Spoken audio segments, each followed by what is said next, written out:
Folks, welcome inside the Parisi Palace, high above 3773 East Broadway. This is the Jake Feinberg Show, company on Power Talk. Thank you so much for making us part of your day today, and it's so nice to connect again with a legend of music. He played parts that became, very famous hits on records. Was also like the consummate team player and role model for people that are coming up underneath him. Sadly, we don't have that kind of farm system today in music. And music is so much made, it was made in isolation before coronavirus. I wonder now, coming out of it, what the incentive is for commercial interests to see communal music return to the bandstand and the studio. Louie, Shelton, welcome back to the Jake Feinberg Show. Good. Yeah, it's nice to be here, Jake. What does your gut instinct tell you about, I mean, not that you're road dogging anymore, but when do you think a domestic, or I mean, even in your domestic, in Australia, when will a live music touring circuit start up again? Well, it so much depends on travel restrictions and venue restrictions, but I mean here we're playing to full capacity audiences now and our bigger venues. Wow. But we can't have international artists come in, but the local artists are packing the places because people have been so anxious to get back out and look at live entertainment. So anytime anything is performing, and it's mostly like cover band shows, here Sure. in Australia. We have the cover band shows for ABBA and Queen and Neil Diamond or whoever. And it's usually pretty good artists doing that, but the audiences go out to see it. You would say that, I don't expect you to have a totally accurate answer, but in general, is a musician, let's face it, Louie, in the early part of the 19th century, musicians were looked at as healers the same way doctors are. And so there was prestige. The arts have always been supported through philanthropy, but in Australia, do they view musicians as a viable profession? Oh, yeah. Music has always been very, very big here, and their stars have always meant so much, and people are so dedicated to the Australian musicians here. And they worship foreign musicians that come over. Australia is very much a place where people like to go out and have a good time. And yeah, I do. I know people that know more about artists, a variety of artists. As far as they get so deep into whoever it is they like that they can tell you all about their history, which I can't even do that myself. I have favorite musicians and so forth that I like to listen to, but I couldn't tell you when they were born and where they were born and what they like to eat for breakfast. Yeah, they're fanatical. Like they're fanatical. Yeah, no, they're fan. Yeah, I get it. Yeah. With their music and sports. The same way without sports. Yeah, that's the way I was raised. I was in sports broadcasting and then veered into, I found music after a while to become musicians, especially more relatable than athletes because athletes became mega rich. But do you know of creative, authentic artists not doing comping, but is there a touring circuit for younger cats? Younger cats file W-2s or as musicians, because right now, Louie, I'm not talking about Tony Bennett or Journey or Steve Miller or Tower of Power. I'm talking just like my peers, like, I mean, they're living on unemployment and beer, man. Like, it's bad and I'm talking about just, I mean, the only way you can make music in this country, make money in music in this country, in the United States, is by road dogging it, and that's selling merchandise. Does that exist in Australia, or do musicians actually, like, you? If you say you're a musician, somebody won't respond and say, "Well, what else do you do?" There seems to be more live playing jobs here for musicians than there is in a lot of the cities, because I remember in the 60s I was playing in live bands where we could work in a club 6 nights a week for a year, and that was the way it was through the 50s and 60s when I was sort of growing up before I got into session work. Right. Right. And then it all sort of, disco came in and the clubs started, using DJs, and pretty soon there wasn't a lot of live music for the casual musician. Whereas here, every little suburban town has a huge club of some sort, and they have live entertainment. And I would say from Byron Bay here, where I live, straight up to Brisbane, which covers an area of about 200 kilometers, I bet there would be 100 clubs at least that have live music. Wow. Yeah. Wow. Oh, yeah. Because we have the RSL clubs, which what do those stand? What does that stand for? Clubs. Yeah. It's return service.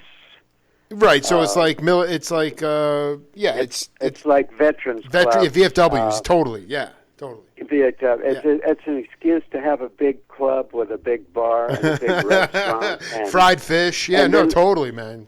And then to go along with that, just up the street, because we're right on the beach, we're on the ocean the whole way up, they have surf life-saving clubs, which are exactly the same, a huge venue with a big bar and a big... sometimes they have like a 500-seat actually concert hall in them, as well as their nightclub.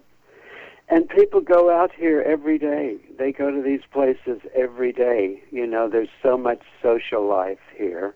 But what I'm saying is there's all those venues for live musicians to play. And, there's musicians here that are playing 5 nights a week, in those places. It's like, it's interesting that, like, I mean, you guys have decided to shut your borders, which I think has been very effective in the short term in preventing the coronavirus from getting in. And it also gives a lot more opportunities to local cats they can fill the void of work that maybe international stars would have normally taken. Well, maybe the international stars would only play the bigger sort of concert halls, but as far as the local jobs, that would still be pretty much held by local musicians. It's a big business here. I mean, yeah. Where we live on the Gold Coast, which is a resort area, we get a lot of people from all over Australia that they want to take their yearly business and their annual get together and take it up here to the Gold Coast and spend 3 or 4 days and play golf and have their convention and their business meetings, and they need entertainment for that. So there's a lot of that goes on, which is called corporate entertainment, and there would be probably 20 or 30 agents that just book those kind of things up here. So compared to the States, I would say there's so much more live work available to musicians here than it is in the States, to my knowledge. Because, I mean, I lived in Nashville for 10 years. Right. And you would think, boy, you can go out in Nashville and hear music, left, right, and center. But actually, unless you went down to Broadway and saw some band playing in a window, There's very little live entertainment there because most of the musicians were either touring with the big stars or they were doing studio work.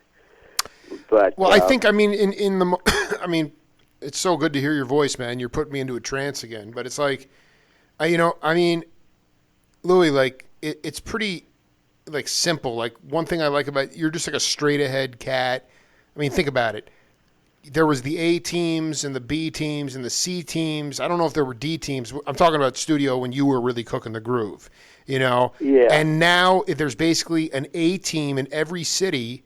That's all that's enough to go around. Those cats are the ones going out. They can play for free at night because they're, I mean, basically the opportunities have shrunk for actual musicians to, be able to make a part of their living off of a very busy studio scene. There's just less opportunity to do that, and that is so that makes people have to road dog, which is not a bad thing. I mean, I still feel like it's just really interesting because we're so disjointed here, Louie. Like, we have 50 states and literally 50 different plans of how they implemented to go after the virus. So it's different everywhere you go. If you're going to tour, you don't know what you're running into. It's just strange. Like, there's a couple of concerts here and there popping up. People will play a gig here and there. But as far as a domestic tour, just domestic. Not, I mean, like, I guess in Australia, because they closed the borders, people can tour because it's all, has the vibe changed at all? Or is it just like, I mean, like, is it noticeable that a lot of other, international cats are not there? It's all just the Australian people? Well, it still can be, they're still careful here because in the major cities like Melbourne, Sydney, and up here in Brisbane, if something breaks out in Melbourne where they have a few cases, then Brisbane or Queensland, the state where I'm at, they will close their borders even to anyone coming from Melbourne. Wow! Wow! But that's not the case right now. There's actually no cases of it here right now. The only cases would be like if some guy working on a shipping container happens to come through and gets tested, then he goes into quarantine in a hospital. But as far as just being out generally, there's no cases. I mean, we don't wear masks. I mean, we're still a bit leery of everything, but there's just it doesn't exist here. It is so crazy to be. It's so interesting, man. How blessed you are, man. Places. How blessed you are compared to India, man. Unbelievable. Yeah. The smartest thing that your health people made was that this is, knock on wood, I haven't gotten it and don't have it now. It is one of the most contagious viruses ever. So your health people just were like, we have to close the borders. That actually was a genius strategy because it's a total freaking mess. And I just think the collective unconscious, we've all been traumatized by it. Even you say you guys are kind of leery, and you don't have to wear masks, which is great, but you're still leery. Like, it's in people's heads, In the beginning, we did wear masks, and some the restaurants were closed down, and we went into lockdown until it was totally kind of nipped in the bud, and then they slowly, started opening things up with less seating, less capacity, and all that. But they've managed to keep it under control here. But getting back to the music, sure. Aside from musicians not being able to get out and play and having places to play, the industry has changed so much, and the way music is made has changed so much. Sure. It's almost like the younger generation it's like if music is made electronically, it doesn't matter to them. They don't sit there and picture an actual musician performing. That's with true. An That's a good point. As much as That's a good point. I love that beat. I don't care where it came from. Right. It came from a computer. But that's the way most of the records are being made today. That's why there's less work for studio musicians. Well, let me ask you something. I want to ask you something. I want to. You can just riff on this any way you want. But when not that you were a producer, okay? But I mean, the point is that I'd like you to talk about, especially early on, when I talked to John Simon, who produced a lot of the band albums, like the Brown album and the music from Big Pink, and he did a lot of amazing. And he goes, it was all pre-production. It was all, you worked stuff out in pre-production. Once the record button went on, you hit, and there was barely any post-production at all. Today, I don't care how good the groove is or how good the lyrics are. Again, I'm 43. I'm not a millennial or younger kid, but you can't even, there is so much polish on this stuff, Louie, that you can't even feel the song. It's so synthetic. And so can you talk about the onus, if the onus was on pre-production with some of the acts that, especially early in your career, I'm talking late 60s, because, it wasn't like you were off to another gig, man. You weren't sticking around to like obsess about post-production, This stuff was out the door. Well, yeah. As far as just your general recording session as a session musicians, when we came in, we were sort of shown the tune and given a roadmap, and we'd run it down, 2 or 3 times at the most, and then they'd hit the record button. But you're talking about a group of guys that did it so often and was so well at playing together and getting the right thing down. We were able to do 3 tunes in 3 hours. But when I was producing with Seals Crofts, we would sometimes do pre-production and get all the parts down and then go into the studio, and we had that kind of advantage as far as a difficult tune like Hummingbird. That was something that required a bit more than just running it down 3 times and recording it. But it was pre-production, right? I mean, it was all done in advance. Yeah, we figured out a lot of that stuff in pre-production. Love that stuff. That tune rocks, man. It feels alive. It feels like you're going for it. It's not sterile. It's not the post-production. Like, explain in the best way you can, just because of the approach. I mean, you guys were all kind of, you weren't stone jazz players, but you could play all types of music. I mean, did you just have the vocabulary and the confidence to be able to say, we're going to work this out in advance and we're not going to, to me, that's what makes it so electric. I couldn't have thought of a better example than Hummingbird. If someone put a tune like that together today, there'd be so many synthetic layers on it. I wouldn't even know. It homogenizes the sound. I don't know. It's just what I hear, man. Yeah, well, there's certainly a difference of 4 or 5 guys playing together, because each guy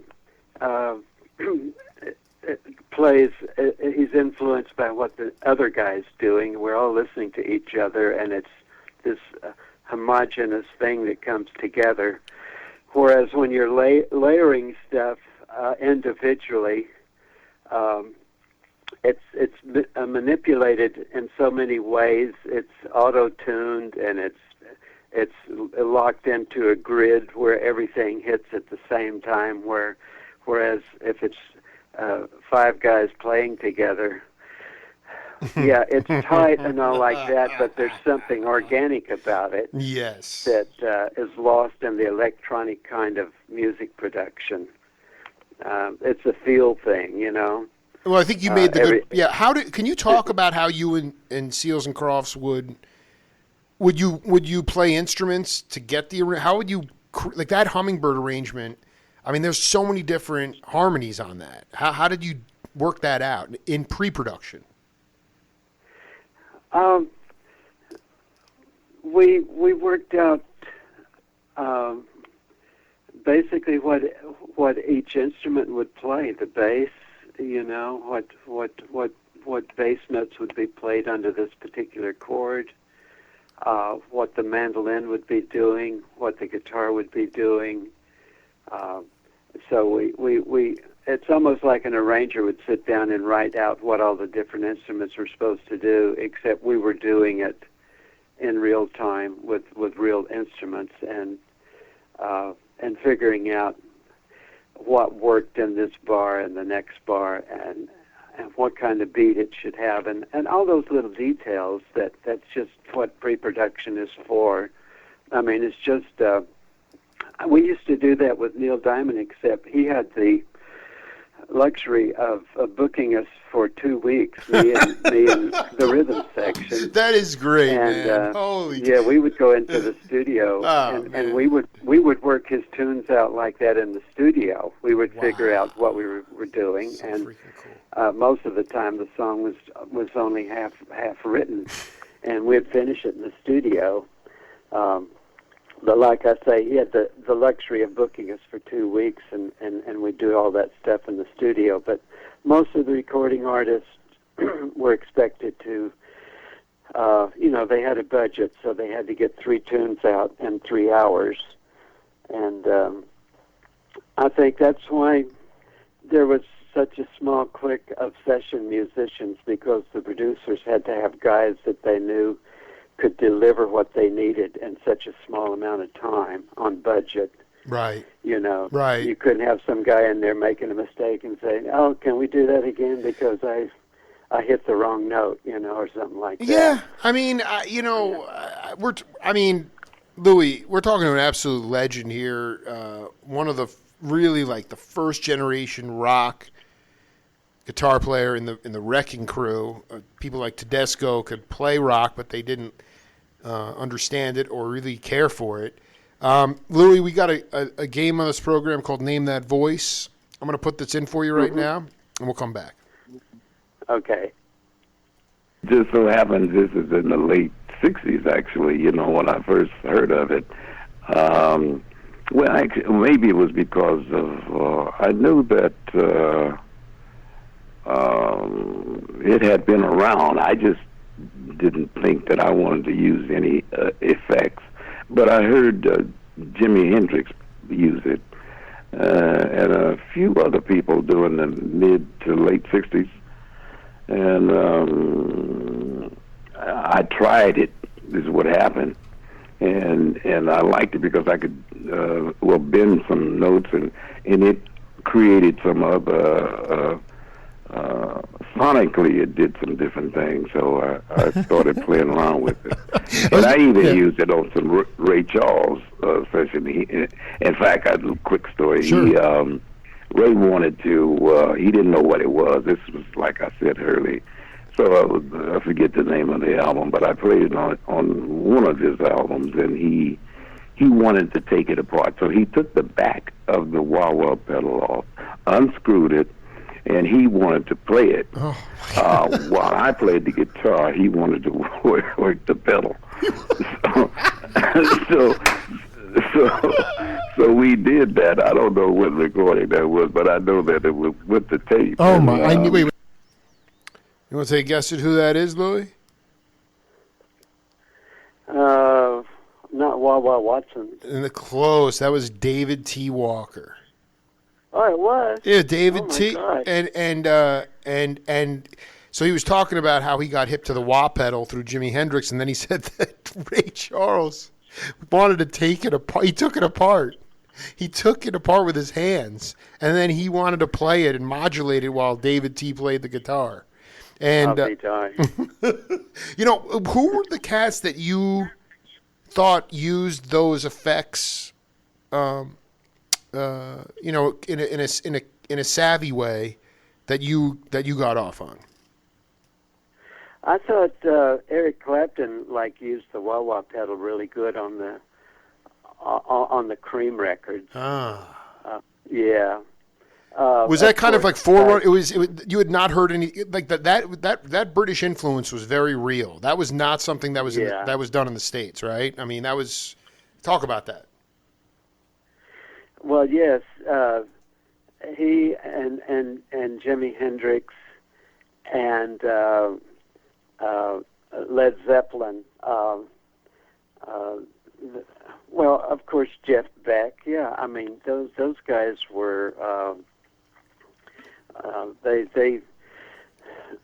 they approached rock and roll guitar playing, and you know they really broadened the what the guitar could do in rock and roll. It was mostly blues based. I mean, it was more like a fusion of blues and rock and roll. Totally. And as opposed to the American rock and roll, which is more like surfer music and stuff like that, you know. Totally. It was the blues because they were so impacted by all their heroes here, you know. Oh my God, yes. I mean, they really locked in on the early blues players, and I mean even Mick Jagger. You know what I mean? Sure. It's like that's what inspired Mick Jagger. But Eric did it in such a, I don't know, there was just something dark and mysterious about them at that particular time in music history. Can you hit me to an album that you really loved? Because I'm not that hip to Cream. I mean, especially I love those dark, moody periods when they're searching for sound. Is there one that comes to mind? Oh, well, their first album, you know, I think it was Disraeli Gears. Yes. That had The Sunshine of Your Love, and then they had, you know, White Room, all those great hits that they had in the early days. Just featured so much of Eric's guitar and such had such an emotional impact. That it was just something that, you know, it hit you in such a way that you hadn't been hit before with a guitar, you know. Were you? Let me ask you a question though. Were you infatuated with? Did you get a chance to see some of the Blues Masters when you were in Little Rock? No. You know, when I was in Little Rock, everything was still very segregated there. Sure. Yeah, I mean, I dig. No, you unfortunately. Yeah. But I did have my B.B. King records. You know what I mean? That's where I was inspired and learned to play blues, was listening to the records, and also we had all black radio, which we would listen to as well. But you know, little by little, as people more like Chuck Berry and the more pop kind of artists came along. Eventually, I mean, in '58, I had gone to Albuquerque, for example, and me and Glenn Campbell went to a big show that had Sam Cooke. Let's see, who all did it have? It was a review or something? It was like a review? It was a great review. Yeah. James Brown, Sam Cooke, Bo Diddley, and in '58? several other artists. In '58? That would have been in late '50s. Oh man, that is so cool, man. So that was the first time I was able to see someone like that in person. But I had my B.B. King records and a lot of any other blues records I could find, because I loved that stuff. And I'm sure you would hear the same thing from Eric Clapton or Jimmy Page and Jeff Beck. You know, the early blues players has inspired so many players. And that's, to me, is the roots of all good music, whether it's jazz or whatever it is. If you've got some blues experience in your early playing, I think it shows through all the other stuff that you do. Well, the British guys really nailed it. They do you know if they? I'm just naive to this pocket of this is not my bag. I mean, were they just listening to the records, or did they ever get to see these cats live, or they only were hearing it on records? In the early days, it was probably just hearing it on records. I know later. They met later, right?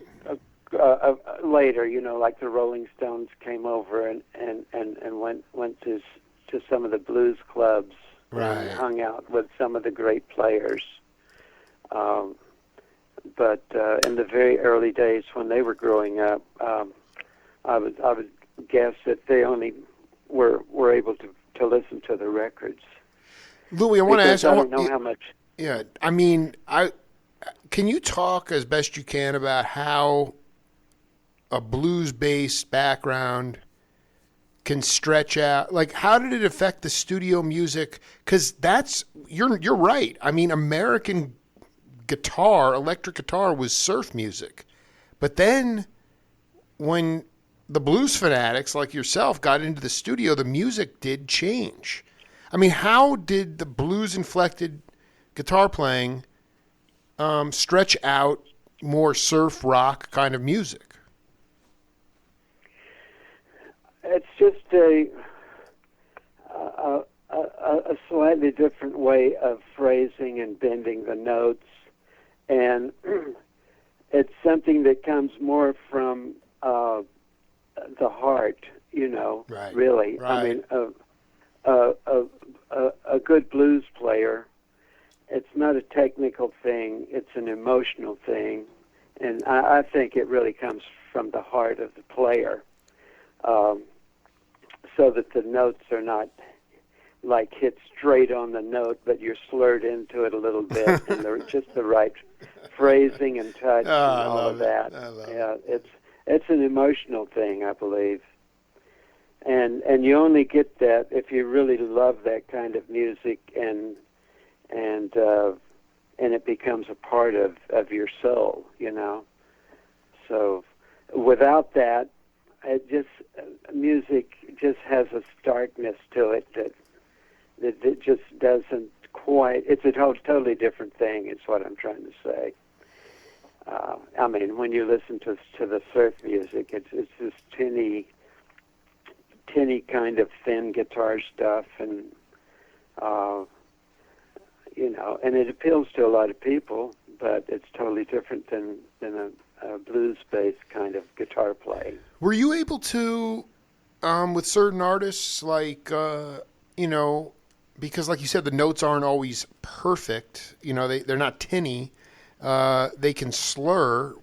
Were there records that you were able, that, I don't want to say you got away with it, but you were able to slur your language and it wound up on record? Because like that's the other part of it today is the post-production. People would look at it and say, oh, it wasn't played exactly the way, so let's do it over again. And let's do it over again and again and again.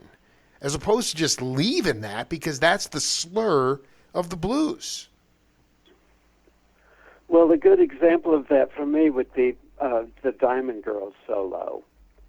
We listen to that. My daughters and I listen to that all the time, man. Yeah, that's cool, a perfect man. example of how you could bring a kind of a blues-based solo onto a pop record and make it work. And I've had compliments from a lot of people, and great people like Larry Carlton, regarding that solo. And I think it inspired a lot of players to sort of have that sound and that approach to playing. Yeah, it's one of my favorite solos. Dude, I'm going to go home and listen to that all night. Dude, Louie, you're making my day, dude. It's just such an... So, I mean, is there a way to articulate it to the layperson like there could have been some sort of fluff guitar or maybe not even a guitar solo to begin with? Is that what was so revelatory about it, or just the way you phrased it? It's it's the choice of notes, and the melodic content and the touch and everything about it. It's you can't really. I'm not a person that can talk modes and scales and all of that stuff, because I play strictly by ear and strictly from the heart. So I can't really break it down. It's just something that you develop as a player. Well, let's for the audience, let's take Louie out of the uncomfortable area and put him into his comfort zone. Let's take a listen to it, and then we'll come back. I mean, that I'm glad that we could play that for Louie Shelton, man. That is, I mean, I can't help but like turning my smile into a little snarl when I hear some of those, inflections and licks. It's so bluesy, man. Yeah, it's still one of my favorite tunes. The way I used to work with Seals and Crofts, Jimmy, this is before computers, so Jimmy as a writer would start a song, and he'd take a few notes of it, and they'd end up in the bottom of his guitar case. So we were sitting there one night down on the floor trying to come up with some tunes for the next album, and he kept saying, "Oh, I don't really have anything." Then he pulled this piece of paper. He said, I got this, I started this one here, and he went, "Diamond Girl, Ja, Ja." And I said, "Jimmy, you got to finish that song. That's a great song." And that's the way that often came about. Oh, man. I mean, like, I can tell you that's like my daughters who are 15 and 10. I mean, that's one of their favorite songs, man. Like, that's just such a beauty. Is Harvey Mason on drums? Yeah, it was. Yeah, Uh-huh. It's Mace. Yeah, Mace is. So, did you? I mean, can you talk about, ultimately, like, some of the rhythm sections or a particular rhythm section that maybe that you didn't work with all the time, but when you did, it came together and it felt so good?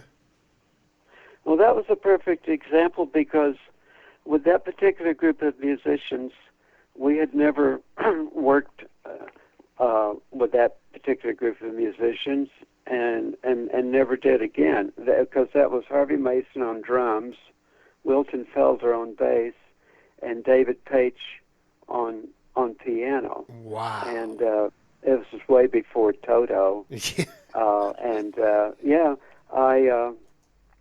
I had been working, I had been doing the Motown sessions there at the Sound Factory where we recorded this, and Wilton Felder was playing bass on a lot of that stuff, so I got him to come play bass on Diamond Girl. And that particular, it was like magic between those three musicians. Yo, dude, I'm telling you, man. What a feel. Holy, I mean, dude, the outro, we didn't even play the rest of the tune, but like going out, like to end is the best jam ever, man. It's like, everyone is it's the happiest, it's some of the happiest. It's just, you can tell you guys were happy, man. Like, you were happy. Oh, yeah. Yeah, that was a fun tune to play. But, the outro to Hummingbird then was a totally different set of musicians. And but that was more structured. It wasn't just a jam, but it just had these very unusual chord changes and progressions that Hummingbird went through, and that was a totally different.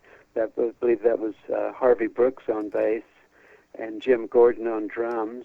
Oh my God! Wait, actually, do you know John Simon? Because I believe he did some production of Seals and Crofts early albums. He did. either their first or second album. Right, Yeah. right, exactly. But That was, I believe, that was in New York. you're 100%. You're 100% right. John. You're spot on. You're spot on.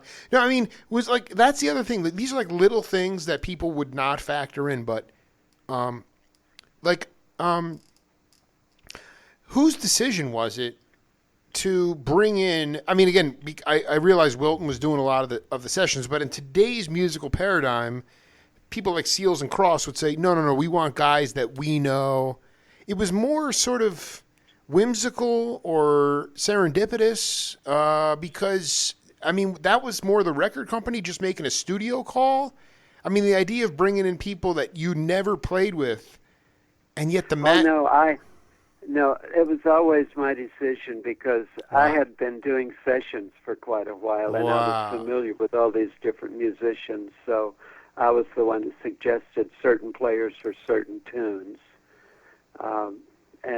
Yeah, that's the way that happened. Oh, my God, I knew it. Yeah. Louie, Shelton, man. So you were like, yo, we got to get Mace and Felder in on these tracks, man. Yeah, that's right. And we used them all. You know, Yeah. We used Johnny Guerin. Oh. John Guerin played on Summer Breeze.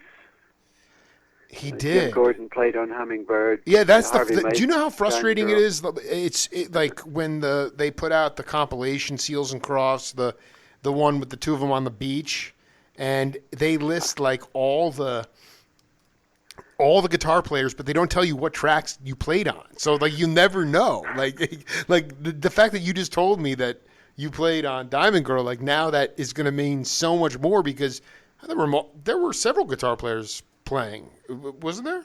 Or was it all you? It was always me on the lead guitar. Jimmy played acoustic guitar on probably everything. He had great rhythm, man. Unreal, man. That's the magic of those guys. How did they have? Just what did you bring? Why did they love working with you? How did you bring everything home in the song? I mean, they had a lot of natural gifts. They could play their asses off, but what was your major kind of superpower to those sessions? Those songs still radiate a magic that's beyond this whatever we know in the physical universe. Well, they were such deeply talented musicians, Jimmy and Dash, and they had a lot of respect for me, and their tunes. They needed someone to bring it together and organize things because they were a little bit all over the place. Right. I mean, they just had so much creativity that someone had to come in and say, "Okay, but here's the way we have to frame this," and and trim it down to the form of a complete record, which included arrangement and choice of musicians, because we didn't tell every musician exactly what to play. We had guys that would add their 2 cents worth, and then the whole thing came together as this wonderful piece. But my part was to organize all the elements. The studio, the engineer, the musicians, the arrangement, and all of that kind of stuff. Because these guys are just so creative. There's just so much out there to work with that like I say, you just have to harness it. Right. No, and you put people you put people around them that are going to just enhance that. I mean, I mean, you literally. Were there other? I mean, you worked very closely with Seals and Crofts? Were there other, I mean, how did you? Did you? Were there some people? Were there some sessions where you were like, I need to tell these cats what they need to play, or pretty much you kind of? I mean, Wilton was the only cat who could read I know Bill Maxwell told me that they were, they got Barry Gordy's like, Jamerson was kind of falling apart a little bit, and he was like, you know, so Gene Page wrote out his bass parts, and the only cat who could read those parts was Wilton Felder, and that's why he was just locked into Motown. He was on the Jackson 5 and all, obviously that. Some of those guys just innately were like, cosmic musicians. Were there other people that you knew you were going to have to be a little more micromanaging, or was everybody, you kind of were like, you let them, go off on their own? Well, in most situations, you would see what they were going to come up with, and then you just sort of trim around the edges and pull it into something that you feel is manageable and the right thing. When I did the Art Garfunkel album, it was the same process. So I always choice of musician was the thing that made your life so easy.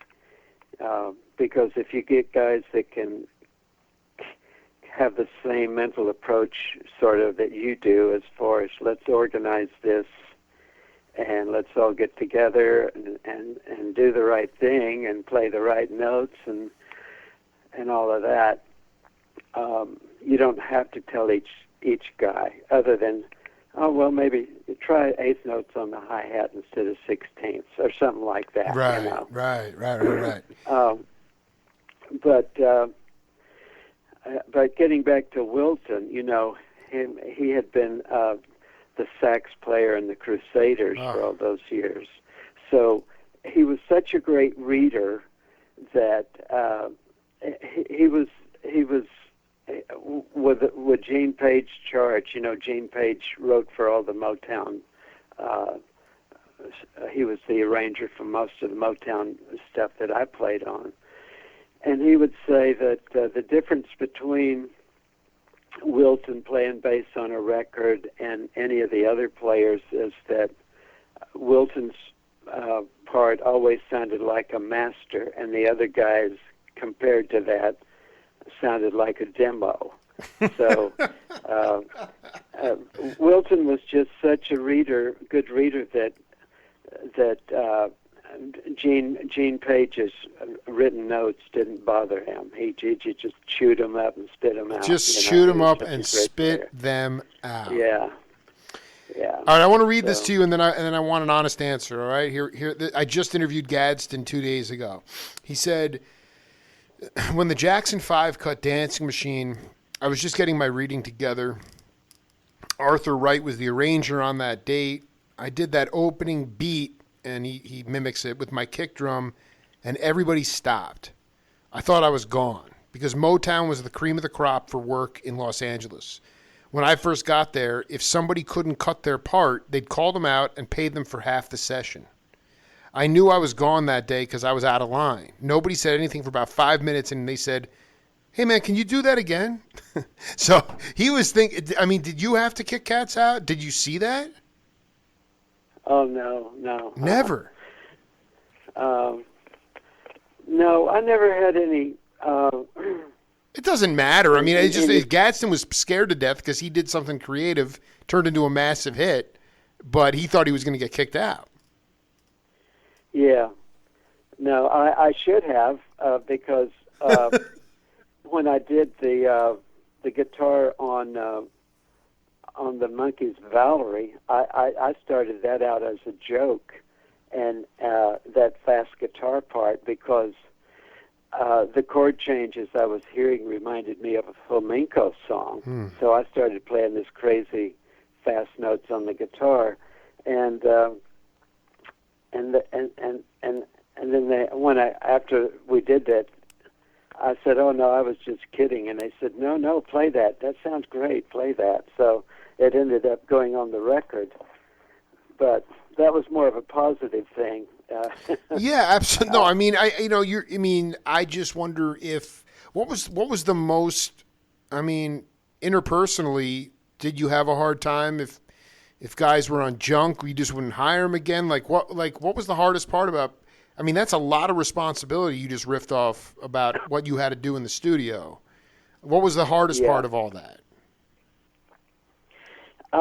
Well, again, I never suffered through any of those kind of hard times. The only real disaster that I went through one time in the studio, we were doing a session that Mike Melvoin, the keyboard player, man. he was the arranger. He was the arranger on the session. And we get up, and I was just a session musician at the time. And we run this first tune down, and it has a big grand ending, and he's conducting, and he throws his arms up in the air and then throws them down. And he threw his arm out of socket and hit the floor rolling in pain. And that was the end of the session. We had to get him to the hospital. And, he threw out his shoulder, man. That is my disaster came all in one time there. But I never, that's pretty blessed. You're pretty blessed, man. I never had any. I've heard of other bad experiences in the studio. But I never had a scene where there was anyone in there that wasn't totally grateful to be there and totally responsible, with all these players, I mean, Joe Osborne, Hal Blaine, all those guys, they were there to do a job. They never came in, I don't think they did drugs anyway, but... Right. You talk to enough of the guys. Some of the guys, Rainey. I've interviewed Lee Sklar. Some of the cats would come in. They said this had nothing to do with they came in and did their part fine, but they really didn't contribute anything else to the session. And then we're talking about guys that were just like completely team players. But I got another Name That Voice for you. Take a listen to it, and we'll come back. Okay. I was at A&M Records doing a session, and so was Gene in another studio. And I wish I knew the single record. It was the first single that hit it big, that started out with the electric clavinet, down, down, down, down, down, and I'm going, doing the funky beat with the clavinet. Oh yeah. I'm not sure if it has a Never Gonna. It's all right because you did it with your rhythm, so it's all good. Anyway, the electric clavinet was the last thing that Barry put on the record. And it snapped Gene out so amazingly. He's running down the hallway. When he sees me, he says, Ed, Barry's going to be a big star. And it was mostly because of this finishing of this record that, I hadn't heard it yet. But his first 5 records were incredible, his singles. And, when Machines came in and he embraced them, it was a emotional blow, beginning of the 80s, 79, because he just didn't write the same without the guys behind him. I don't know. Louie Shelton, you want to take a guess at who that is? Wow. I wouldn't have a clue. That was a guy you probably worked with quite a bit, was Ed Green. That was Ed Green. Yeah. I was going to say Ed Green. No, the quality of the audio wasn't good. I don't remember him being that animated when he talked. So, but I got him so fired up. I knew that was sort of could have had that experience. So that's the name that came to mind, believe it or not. It just didn't sound like him to me. No, he was. Yeah, we were. He was. I know what you mean. He was incredibly giddy. I mean, did you? Dean Parks said it was a real struggle to get him into Motown, even though by all accounts, Ed was he was a monster drummer in the late. Kind of like you were still kind of in. You were in the studios in L.A. at that point, but like he was pretty well known. But you guys do you remember getting him into Motown? I remember, when he got in, and when he got in, he stayed there, and I used him as well. When I started producing, I used Ed a lot. But yeah, he became one of Gene Page's favorite drummers. You know, the interesting thing is, on the very first Jackson 5 records, Gene Pello was on drums, and a bass player that I'd never seen before and have never seen since. I believe his name was Ron Brown. I'm not sure. Ron he played on I Want You Brown. Back. Ron Brown? People think that Wilton Felder played on I Want You Back, but Wilton didn't come in till later. Right, right. I think I've heard that what happened is that Gene Pello, instead of sticking around L.A. and doing the sessions, excuse me, I heard that he went on the road with Diana Ross, and which meant he didn't take advantage of having played on that big hit record, and then Ed Green was the next drummer that came in, and continued to be pretty much the only drummer that I ever did Motown records with after that. And then as far as the bass player, I don't know what happened to him. He may have gone on the road too. Ron Brown, but, not Ron Johnson, Ron Brown. Yeah, Wow. yeah, I believe so. Why? Because I think Felder's first work with Jackson 5 was like the ABC record, the ABC 1, 2, 3 kind of thing. But you know, when you look back on it, second, yeah. I was going to say the second bass player was Bob West. Bobby Bob West, wrote, "I'll Be man, There." ridiculous Bob West, cat. He wrote "I'll Be There," which was a big hit for Michael Jackson, and then Wilton, as far as I know, he was the third bass player that came in, and from that time on, Wilton was pretty much always the bass player for us on Motown. It sounded like a master, and everybody else sounded like a demo. I mean, the remarkable thing about it is that, and I have just drowning in content, but I was just listening to Ed Green for the first time. I'd never heard him say that on our interview. Was that when Barry embraced Machines, he never wrote the way he did before because he didn't have the guys behind him. Do you fundamentally? Do you remember, or not even remember, what was in your mind, Louie? I mean, you're a pretty grounded cat. I mean, what was the impact on Machines as it relates to, just the humanity and the ability for music, all genres of music, to grow? The Machines are static. I mean, you can program them, but you can't get the same kind of gallop or feel or slurring. I mean, you know this. How did Machines affect that? Because I mean, the period of time that I became obsessed with in music, and the reason I started my show, is that there were drum machines, Sly Stone, the early '70s. I mean, they were used, but it didn't become like an assembly line, And I wonder in your mind, when you noticed that Machines were starting to really dictate the music as opposed to the humans. Well, it was a slow process. Like you said, it was they pretty much nailed the drum thing right away. That was the first thing that came in. Right.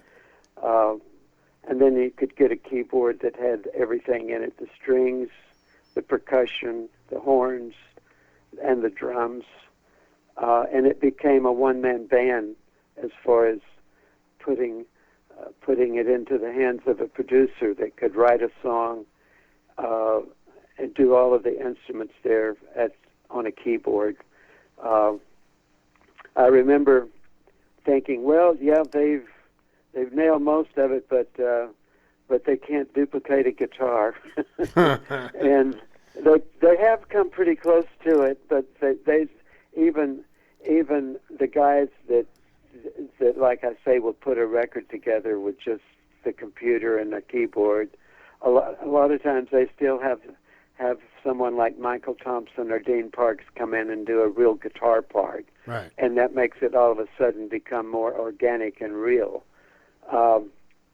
But it's funny, we were watching a documentary on the Bee Gees last night, Right. and how that big hit that John Travolta Saturday Night Fever, yeah. Saturday. yeah. They're talking about their writing, and that's the one song that started out with just a drum loop. So that's going back to a certain period in time. 76, 77-ish, yeah, right. Yeah, where that drum machine thing started really kicking in, Wow. you know. Wow, yeah. And it became the sort of the basic loop of so many hit records. But then it got to the point of where, well, we don't even need studio musicians anymore because, you know, I can do everything right here. Right, I can just plug it in, you know, synthesize. Yeah, and then today, with almost not being a recording industry anymore, there's no budget to go out and fill a room with musicians. You know, so many people have been out of necessity forced into doing everything with a keyboard and a computer and making records that way.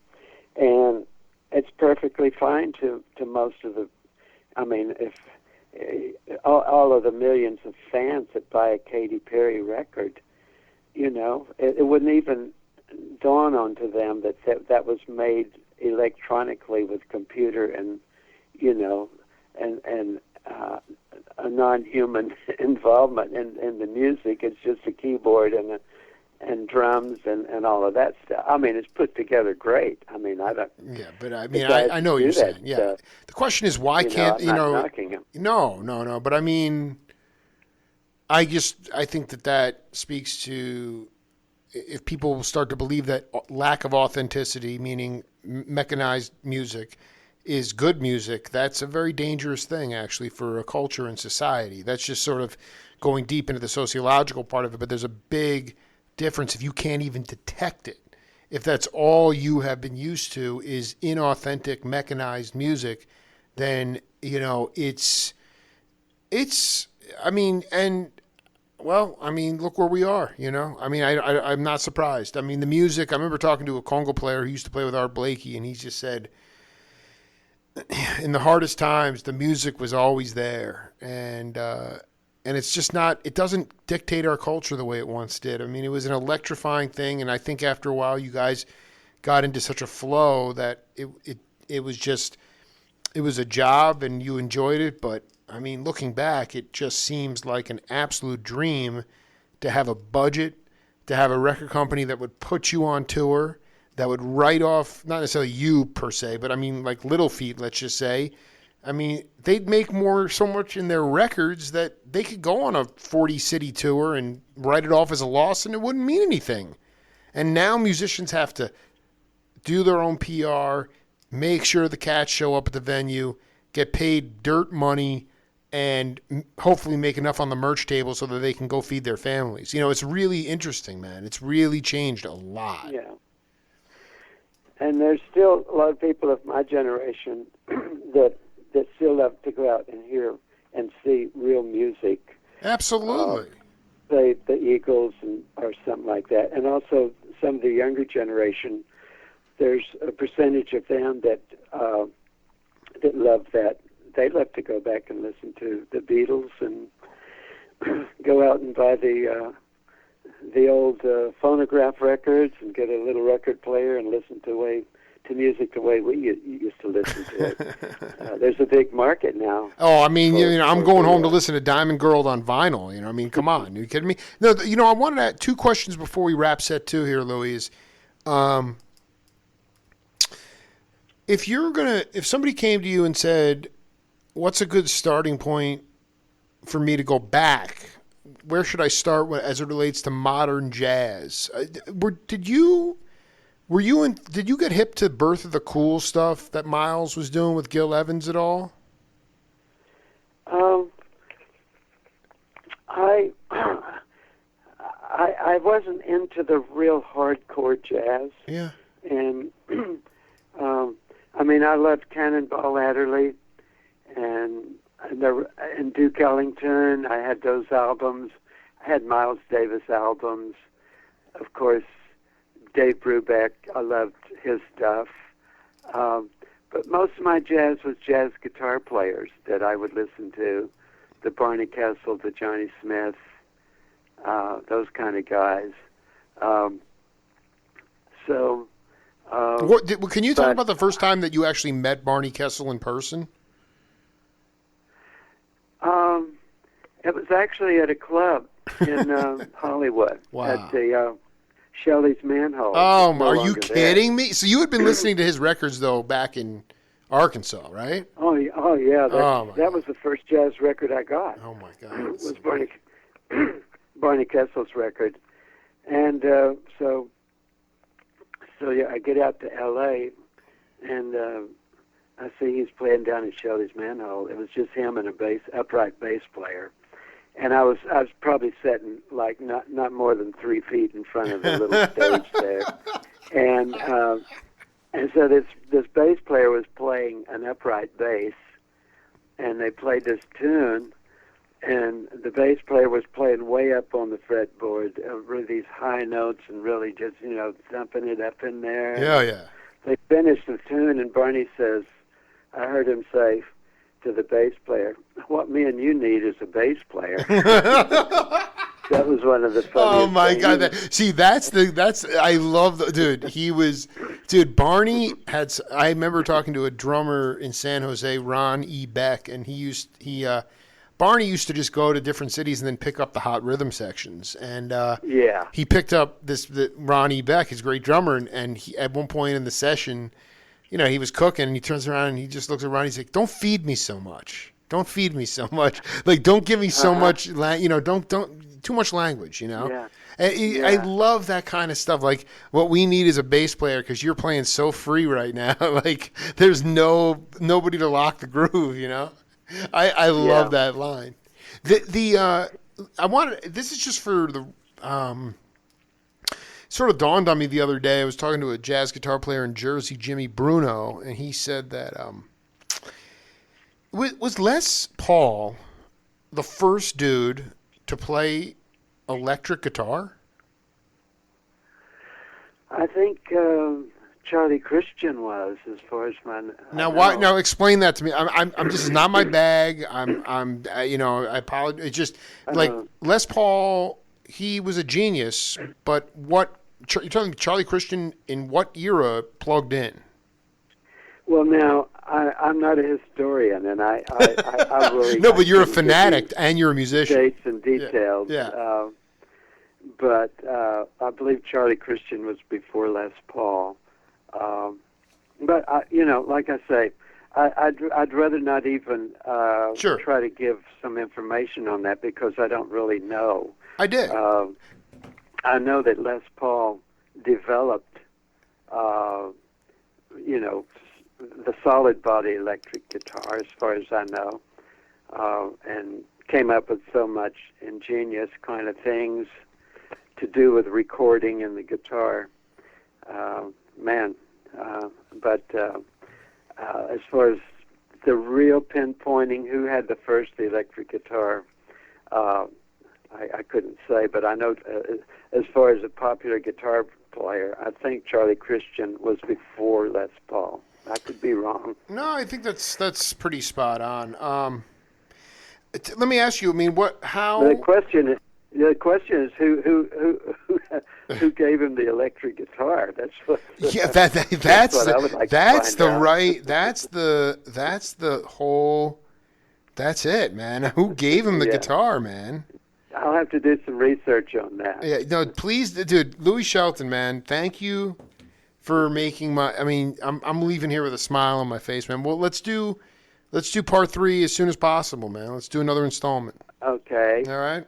Okay. Hopefully, I won't be as hard to reach next time. You got the right phone number now. You know what? It was worth the wait, man. I think we got some gold in this, man. Gold Coast, man. Yeah. Yeah.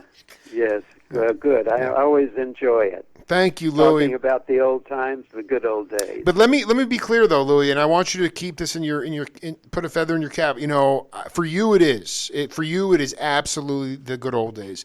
For me and my show, this is about promotion.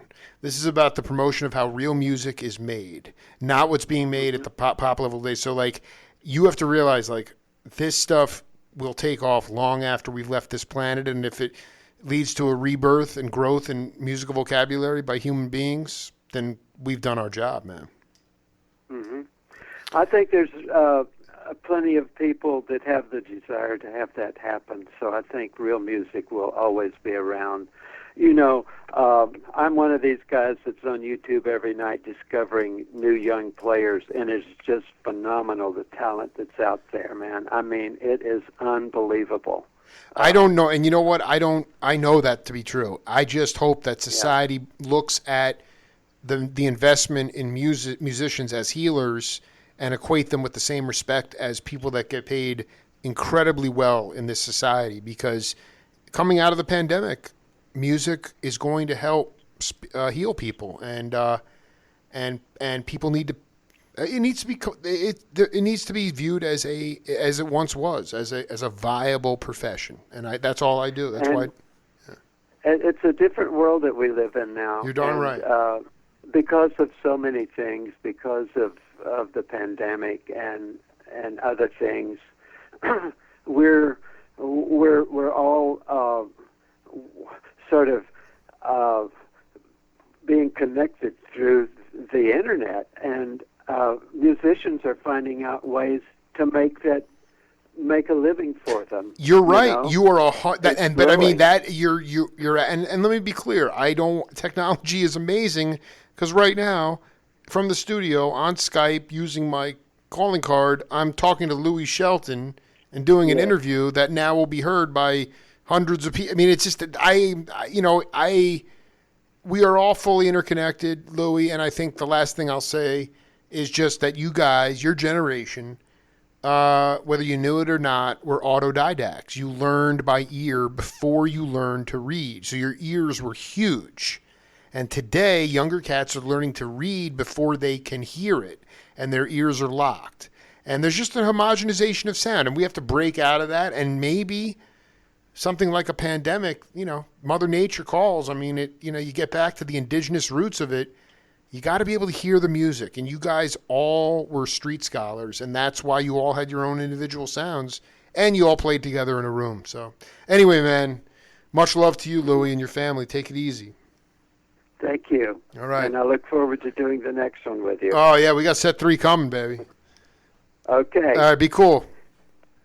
Take care. Yeah, later, Louie. Okay. Bye. Bye for now. Bye. Absolutely beautiful cat. Louie Shelton, part 2 in the books. That's it for the Jake Feinberg Show. Have a great one.